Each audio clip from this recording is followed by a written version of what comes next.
On November 18th, 2013, Sorcerer's Skip was found by Tuval, a skip that was seen as the holy grail for Spyro 3, allowing you to bypass the 100 egg requirement to enter the final boss.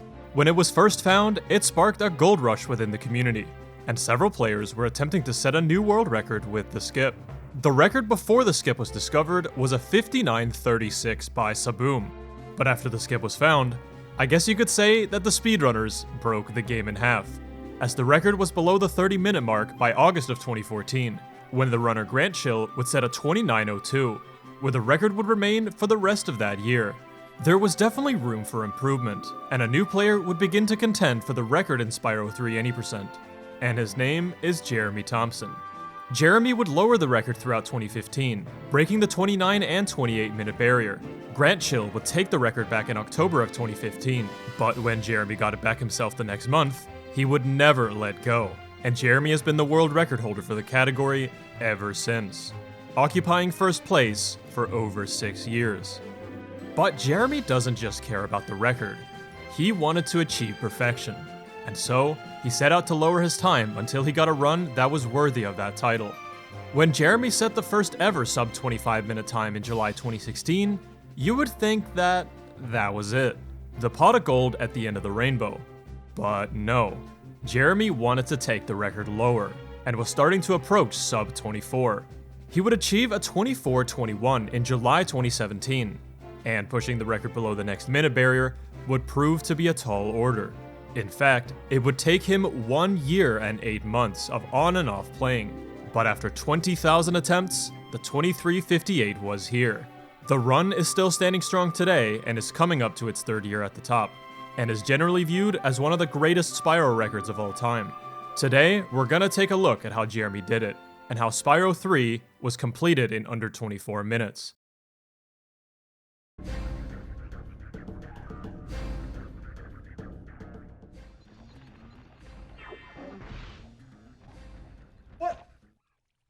What the? Now this is a perfect example of a molding speedrunner, and you don't want to be this guy. Couple more rages like that and he could lose all his beautiful hair. But that's why I recommend Keeps. Keeps is a subscription-based service that focuses on preventing male pattern baldness. 2 out of 3 guys will experience some form of baldness by the time they're 35, so best thing to do is to get started while you still have hair left. It takes roughly 4 to 6 months before you start seeing effects, but bear in mind, Keeps does not reverse baldness, just helps prevent it. Keeps is FDA approved, and a licensed doctor will review your information online and recommend the best hair loss treatment plan for you. Get Keeps today with 50% off your first order by clicking the link in the description, or by going to keeps.com/Ricky. That's KEEPS.com/Ricky. Alright, let's get into the run. From the get-go, Jeremy starts out in Sunrise Spring. This is one of 4 homeworlds in the game, all based around certain times of the day. Within these homeworlds, you can travel through portals to get to different levels, and Jeremy begins by going to Sunny Villa, where he'll be using a trick you'll see a lot throughout this run: proxy jumping. When Spyro does a charged jump and you try to tap X as you're descending from the jump, Spyro will do a tiny stutter in the air. If you kill an enemy and do the stutter on the hitbox of an enemy's dead body, you'll be sent up into the air with high velocity. This allows Jeremy to go through the top of a building and skip straight to the end of the level. Since this is the any % category, Jeremy does not need to acquire all 100 eggs for the final boss entry. Instead, the objective is to rescue a character at the end of each level, which is simply done by finding and talking to them. Upon rescuing them, they will exit the portal and help you reach the next world, once you've rescued them all. Jeremy compiled a big spreadsheet with his consistency on all the major and minor hurdles in the game. It should give you an idea of how unlikely it is for this run to have come together. Immediately after Sunny Villa, we have one of the most precise tricks in the game, with Jeremy's success rate being roughly 45% for a first try. Jeremy first lines his camera up in a precise way, and then charges forward to scrape the topmost pixels of the waterfall. With this, he triggers one of the most classic Spyro glitches, the swim in air. Spyro's swimming speed is very fast, and Jeremy can essentially go out of bounds wherever he pleases. But his next destination is Seashell Shore. This level has a 14 egg requirement for entry, but every level's loading zone in Spyro 2 and 3 is located directly beneath where the portal would be. So if you can reach it, you can enter the level early without getting the eggs, as Jeremy does in his run. In Seashell Shore, another proxy jump is used to skip to a later part of the level. Proxies have a wide range of variable heights, and Jeremy got the lowest possible height to make this one work. If Jeremy got a higher launch, he would have been able to save another second from going through the top of the wall. But the moment the proxy happens, Jeremy has to react on the spot and go for a backup strat if he doesn't get the desired height. He then enters a bonus challenge and quits out. Otherwise, the game won't put you in a swimming state, where you won't be able to hit the squid and finish the level. Next up is Molten Crater, which requires 10 eggs to unlock. So once again, we'll need to hit the loading trigger below the map. The entry into the level was said to be the hardest skip back when Tuval ran the game, but Jeremy makes it look easy and has it down to a T. The same goes for the Boar proxy at the start of the level, something that used to be hard, but Jeremy is extremely consistent at it. He simply cruises to the end of the level and moves on with the run. With 2 more levels to go in the first homeworld, it's luckily smooth sailing. In Cloud Spires, the developers put the end of the level just a little too close for us speedrunners. And of course, we're gonna take advantage of that, and complete the level in around 20 seconds. For the last level in Sunrise Spring, you may remember this guy, Moneybags, who always wants the gems you've worked so hard to collect. Luckily for us, we can rescue Sheila without paying this greedy dirtbag. In the tunnel across from Cloud Spires, there's a flight power-up that you normally use to get an egg at the end of the tunnel. But Jeremy turns around immediately upon grabbing the power-up, uses it to fly out of bounds, and grabs another swim in air from the water texture that's sticking out slightly from the wall, where he then flies into the Sheila's out loading trigger, skipping the Moneybags payment completely. This level is also fairly straightforward. You just have to take out some mushroom houses and enemies to escort a goat to the end of the level. Upon freeing all 5 characters, you'll get a convenient teleport to the balloon, which is why the levels are done in a specific order. Before moving on to Midday Gardens, we have to fight Buzz, which is a pretty easy fight as opposed to the later ones. Jeremy just has to stand near the border of the arena to get Buzz to stop rolling. In the later stages of the fight, Buzz will have a firewall around him that you need to wait out. Jeremy turns the camera sideways in order to despawn the firewall to make him vulnerable as quickly as possible. Rinse and repeat until he's defeated. Now it's time for Midday Gardens, home to some of the most difficult execution in the run. It's very easy for speedrunners to be on autopilot during the opening part of the run, but at some point, the difficulty starts ramping up, and you have to start paying attention. The turning point for Spyro 3 is definitely Midday Gardens, and despite its difficulty, Jeremy delivers one of the fastest Hub 2s the world has ever seen, in this very run.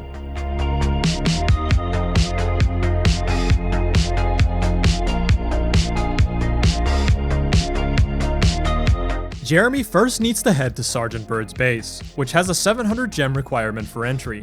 We've barely collected any gems or eggs so far, so we'll need another way in. Another swim in air can be used by going into this pool of water and squeezing the bottom of the bridge with the surface of the water, to clip Spyro out of bounds with a well-timed charge. In Sergeant Bird's base, you have to escort the Hummingbird to the end of the level, but the Hummingbird's pathing is quite complex. There are a few mandatory checkpoints that Jeremy needs to pass through to get the Hummingbird to move forward, but you can also get optional checkpoints by defeating certain enemies as you're going through, which can save upwards of 5 seconds over the course of the level. Jeremy takes care of this with ease and moves on to the next level. Next is Spooky Swamp, where Jeremy climbs some scenery to clip through a wall, and once again enters the level early without fulfilling the egg requirement. In the level, Jeremy does another proxy jump off of an alligator to soar across the water to get to the end quickly, with some additional egg hovering swag at the end. 70% of runs make it past the alligator proxy at the start of the level, so it can cause some runs to end here. Proxies start getting a lot harder when the enemy you're proxying off is smaller, but if the alligator is considered small, just you wait for the next level. Jeremy now goes out of bounds to head to Bamboo Terrace, which is home to the second hardest proxy in the game, with Jeremy's estimate being a 40% success rate. The strategy for a while was to defeat all the enemies at the start and go for a trick that's known as a squeeze proxy, which was done by wedging yourself between the wall and the rolling rock as the pandas were pushing it, then gliding through a wall to get to the end. However, the end of the level is straight across to the right as you spawn, but the bridge to get across only comes down once you beat the level. This is where our tiny bug friend comes to our aid, as he provides us with a very tricky proxy to get on top of a rooftop. Afterwards, a trick called the Sproderman is used to climb along the wall without losing much height. And yes, those are the words Spyro and Spider-Man put into a blender. With 2 levels to go in Midday Gardens, Jeremy tackles Enchanted Towers next, with his main goal being to flame 3 rockets to destroy the Sorceress statue at the end. The start of the level and the statue is separated by a huge wall, and to get over it, Jeremy will use a unique strategy that doesn't include a proxy. He first jumps onto a ledge and makes his way to a pillar that's barely reachable with a charge jump glide into hover, where he does it once more to get on top of the wall. He then drops down and flames the rockets to close out the level. Finally comes Icy Peak, which has always been the level that's been saved for last among top runners, due to how isolated the portal is from the others. Jeremy starts out by jumping onto the cannon and taking out the big ice wall at the start. You can in theory jump around it, but it's extremely hard and only saves a second and a half, so Jeremy deemed it to not be worth it. He now performs a jump from the beginning to the end, and this one is always a bit of a clencher. Jeremy makes this jump look easy and gets past it 80% of the time, but this long soar to the end is a huge killer for new players. All that's left is climbing the stairs and rescuing the final NPC in Midday Gardens. Jeremy now has to face Spike, the second boss of the game, and with an already difficult world, now comes a very difficult boss. It takes 6 hits to take down Spike, and Jeremy wants to take his health down as low as possible here, for a trick later in Hub 3. This fight is one of the highlights of Jeremy's run, so I'm just gonna let you watch it in full. My tactical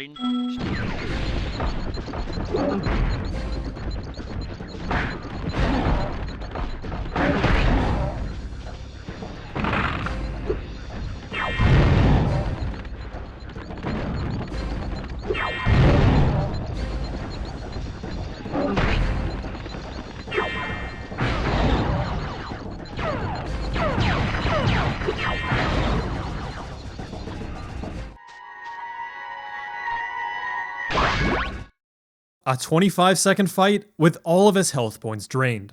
Perfect. Jeremy was now 3 seconds ahead of his best ever pace out of Spike. In other terms, this is the fastest run in the world up until this point. Let's see how it continues to unfold.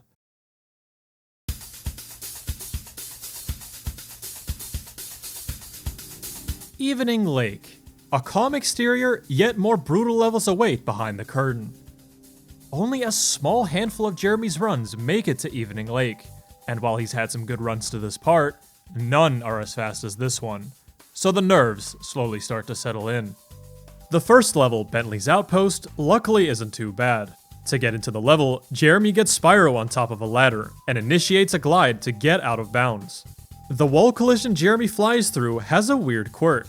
Spyro 3 has 2 NTSC versions of the game, in what the community calls 1.0 and 1.1. For some reason, the collision on the walls in Evening Lake was made significantly higher on 1.1. You can still get out of bounds to enter Bentley's Outpost early, but it loses about a second or two. The Spike is Born cutscene is also missing on 1.0, which allows any runner with 1.0 to save 5 seconds heading into Spike.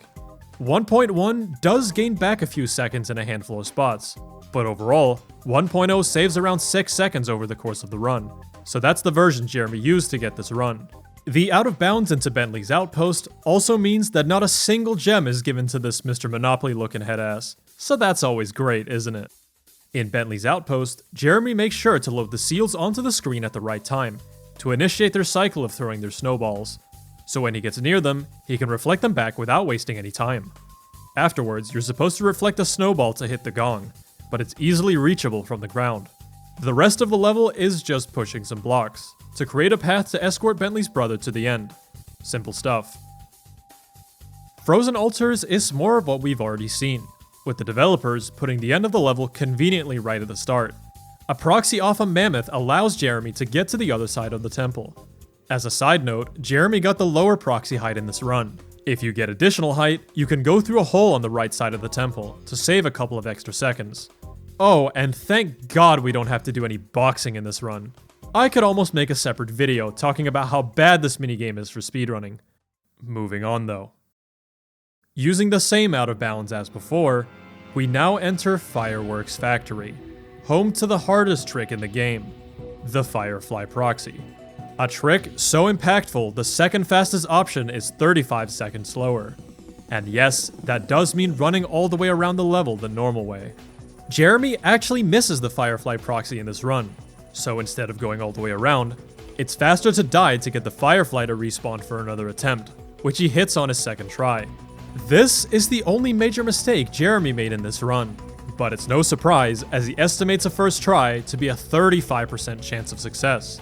Again, keep in mind, 35% is merely Jeremy's success rate with the trick as a whole. The movement of the Firefly and also other creatures you're trying to proxy on can vary in its pathing. What threw Jeremy off here was the Firefly's sudden turn to the left, causing him to miss his flame by a hair.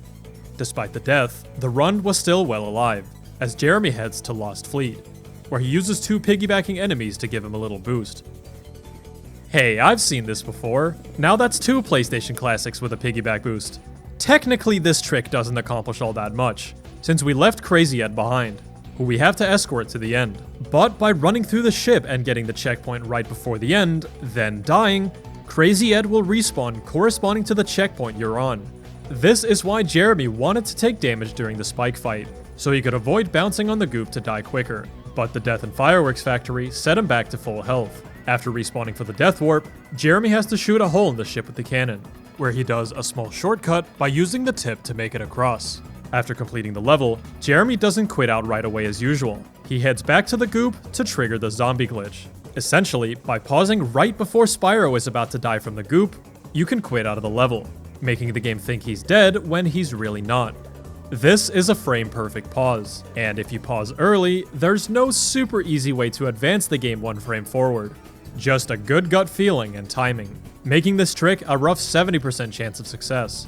The zombie glitch has a couple of side effects, but the one we're looking for in this run is this one.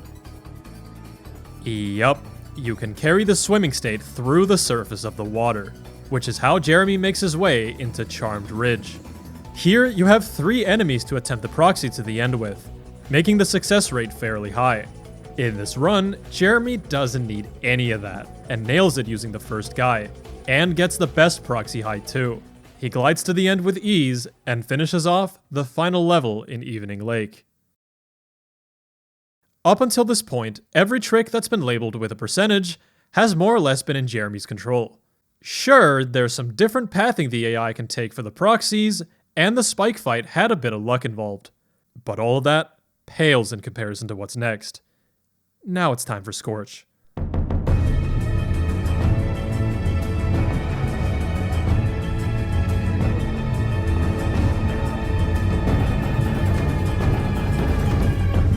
This arena might as well represent hell. RNG hell. Your main assistant in this fight is Bentley, who will circle the arena and spawn rockets for you. You can either get 1 big green rocket or 50 small red rockets. You would think the big green rocket does more damage than the small red ones. But see, that's where you decided to use logic. There's literally no damage difference between the two, meaning you always want the 50 red ones. With all the tricks Jeremy's had to do thus far, less than 1% of runs make it to Scorch on pace. And to keep that pace going for the sub 24, he flat out needs to hit a coin flip right at the end. If you get a green rocket, you need to wait an extra 11 seconds for another attempt at the coin flip. It's slow, but you can continue the run if it's fast enough. Luckily for Jeremy, he got the red rockets he needed. But his past runs were not so fortunate. Jeremy's 8 best runs to Scorch prior to this one all got double green rockets, instantly killing every single run. The odds of that happening are 1 in 65,536, or 0.0015%. Completely ridiculous, I know, but I'm not even done talking about luck in this fight. Scorch has 2 main attacks, the lightning balls, and the eggs. Ideally, you want as many lightning ball attacks as possible, as it lowers his shield faster, meaning you can hit him more frequently. Jeremy only got one lightning ball attack in this run, which lost him some time. But he was overjoyed with the idea that the string of green rockets was finally over. With first try red rockets, Jeremy finally had a run past SCORCH that was fast enough to potentially be the world's first 23-minute time for Spyro 3.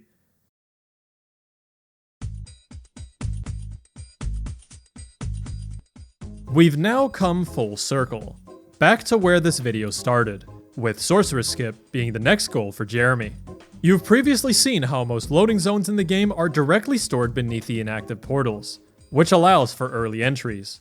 But for some reason, the Sorceress loading trigger is a different kind than the ones we usually see for the normal levels.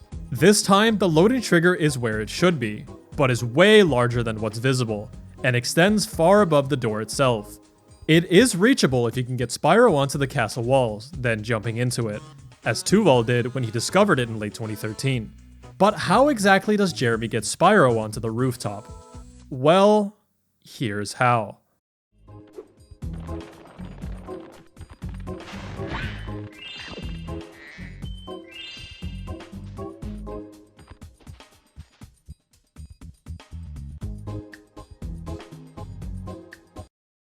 Let's take a look at that again. Jeremy gets Spyro stuck under the helmet where the Desert Ruins portal normally is. To prevent Spyro from permanently getting stuck anywhere, the developers put in a mechanic that ejects him out if he ever does find himself stuck. This is similar to the old boulder pushing strat in Bamboo Terrace, a so-called squeeze proxy, where upon the game ejecting Spyro from the helmet, he has so much speed that he gets flung up the wall and is able to glide onto the castle walls to enter the final boss. Now it's time to confront the Sorceress, and this fight is like a complex game of chess. It would take me an extremely long time to cover everything here, so I'll just cover the basics. The Sorceress has 3 phases: the cannon phase, the tank phase, and the UFO phase. Jeremy is going to attempt to skip the final UFO phase, since killing the Sorceress with the tanks is much faster. Jeremy has labbed this fight religiously, and has studied things like spawn points for the cannons and tanks, how Agent 9 behaves in regards to shooting down the cannons and tanks, and how the Sorceress moves and attacks. I'm just gonna let the fight unfold and explain some things along the way. Jeremy first starts by going to the outer ring where Agent 9 is, to get a better overview of where the cannons are flying in from. There's 5 spawn points for the cannons, but only 3 will fly in, and some cannons have priority in dropping over others. Jeremy has this all figured out, and simply waits beneath the cannon with the highest priority to drop. Once on the cannon, you have to hit the Sorceress 2 times for the cannon phase to end. When a phase ends, it forces you off your current vehicle and wipes out all other vehicles on the field. However, you can sneak in a 3rd hit as long as there's a cannonball in the air as the phase ends, saving a tiny bit of time. Agent 9's targeting is a little wonky in this fight, so occasionally you'll get a 2nd cannon drop during the tank phase. This is what happened during Jeremy's run, but he doesn't want to do too much damage and end the tank phase before the tanks themselves are on the field. Once the first tank is dropped, Jeremy shoots the Sorceress once and jumps off the tank immediately. By doing this, he does enough damage to start the UFO phase, but Agent 9 is already on his way to shoot down another tank. At this point in the fight, this is the final phase, so you're never forced off your vehicle, so Jeremy uses the tank to take down the Sorceress.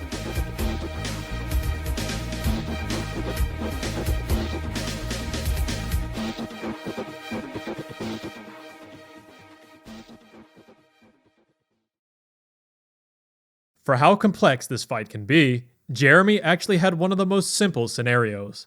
In his own words, the fight can often be more intricate to navigate than it was in my 23, but in receiving a random 2nd cannon drop, I was able to create the vehicle drops I wanted pretty naturally, and without much manipulation.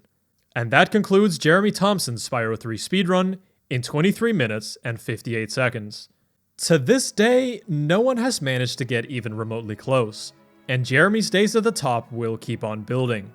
Some might be watching this run in confusion. Why would anyone go through 20,000 attempts to get this kind of run? The only real answer is personal accomplishment. As an old saying goes, the harder the battle, the sweeter the victory. And the reason this run has stood on top for almost 3 years is because Jeremy tasted that sweet victory. He worked for several years to get this kind of run. He spent countless hours in the lab, figuring out things like the sorceress fight, and threw himself at the game over and over until the stars aligned. Just like anyone sets goals for themselves in learning an instrument or running a marathon, some find pleasure in speedrunning video games, an introspective hobby that some take quite seriously. Not only in the quest to improve your own time, but also in the involvement with the friends you make along the way in the game's tight-knit communities. If you can't respect someone like Jeremy for his efforts, then that's a shame, because some were very impressed. And that's the developers themselves. In April 2018, Jeremy got invited to the Insomniac studio to play Spyro 3 in front of the very people that created the game. He was able to showcase an impressive run that clocked in at the half-hour mark, but most importantly, he was able to showcase what he and the community had discovered in the many years of speedrunning the game. Additionally, he was able to hear insights on the game's design choices, and was able to show off cool bugs that gave everybody in the room a bit of a chuckle. Did you discover this by playing over and over again, or was it a... What? How'd you just... What? I discovered some of it. Okay. There's a large community behind it. Okay. That's fantastic. Yeah, and the sorceress is in an area portal, and so they bleed a lot. They're a lot larger than they appear to be. So the sorceress area portal is somewhere over there, but it just bleeds into the mountain, so if you touch that place, you go straight in. Insomniac definitely deserves some credit for putting this together. Not every game company welcomes their speedrun communities with open arms, but Insomniac has always been very accepting. They even threw together a similar event for Ratchet & Clank speedruns, where they brought in my good pal Zem. I've always had respect for runners like Jeremy, runners that don't stop playing a category until they believe it's reached the human limit. While there's an obvious mistaken fireworks factor you can point out, it's easy to ignore the countless amount of things that went right. The raw combination of execution and luck in his 2358 is an estimated 0.012%, or 1 in 8,574. Staggeringly low odds. If anyone wants to topple this run, they would need even cleaner execution, better luck, or find new strategies to save more time. There does exist a tool-assisted speedrun of Spyro 3 that was created by Laponier and Nitrovsky, but Jeremy has claimed that virtually no strategies in the tasks were viable in actual speedruns. The task itself is also worth checking out, and I put a link to it in the description, but I mainly wanted to cover Jeremy's journey to achieve his ultimate run in this video. As of right now, Jeremy also holds the world record in the 100 egg category, where he achieved a new record of 50:34, as recent as August 2021. He was gonna push the category to a 49, but ran out of free time to grind the game. Jeremy, of course, has a life to live outside of the game, but sees a possible return to Spyro around April 2022. But that's just an estimate he told me. Jeremy is a guy who's never seemed to care about popularity, money, or anything that speedrunning and streaming can net you. He's just a guy that embarked on a personal journey. A man and his game, a man and his goal. Whether or not Jeremy's return to the game is later than expected, staying safe in this chaotic state of the world is definitely the main priority. I wish the absolute best to Jeremy. Thank you for being an inspiration to others, and thank you for keeping Spyro speedrunning alive. Thanks for watching. If you like the content, please consider supporting me on Patreon. Take care, and have a good one.